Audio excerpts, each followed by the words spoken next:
My band at the Lollapalooza. Eric woke up to the sound of his alarm blaring at 6:30 a.m. Groaning, he rolled out of bed and headed to the bathroom. A quick shower and a strong cup of coffee later, he was ready to face the day. Eric worked at a large textile company in the city, a job that paid the bills but didn't exactly set his soul on fire. After getting dressed in his company uniform, Eric grabbed his keys and headed out the door. His commute was usually pretty quiet. He enjoyed the early morning peace before the city really woke up. At work, Eric spent his days dealing with paperwork and coordinating with different departments. It was a far cry from the high-energy world he inhabited after hours. When the workday was finally over, Eric couldn't wait to escape.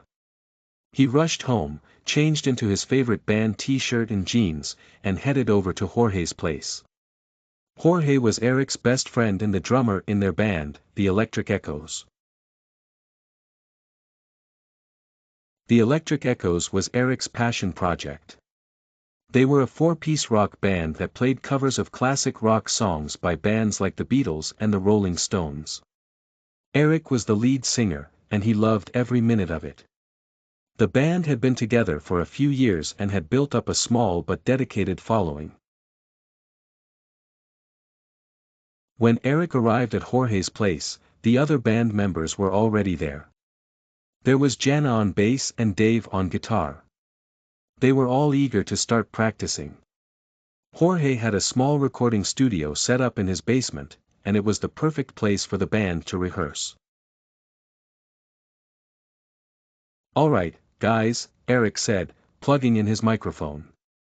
"Let's start with Satisfaction. We need to tighten up that intro." They launched into a rousing rendition of the Rolling Stones classic. Eric's voice was powerful and full of energy, and the band sounded tight.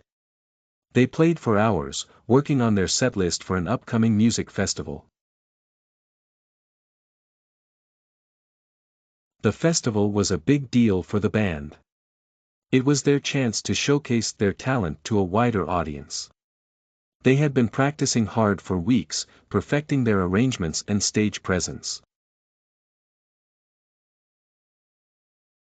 "I still can't believe we're playing this festival," Jana said, taking a break between songs.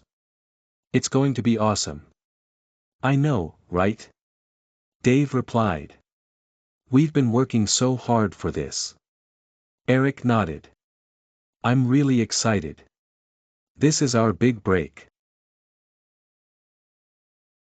As they continued to practice, Eric couldn't help but feel a sense of gratitude. Music was his escape, his passion, and his purpose. It was the one thing that made him truly happy. And even though his day job was far from glamorous, it allowed him to pursue his dream of being a rock star. After a long night of practice, the band finally called it a night. As Eric walked home, he felt a sense of fulfillment. He had a great day at work, and an even better night with his bandmates. He couldn't wait to see what the future held for the Electric Echoes.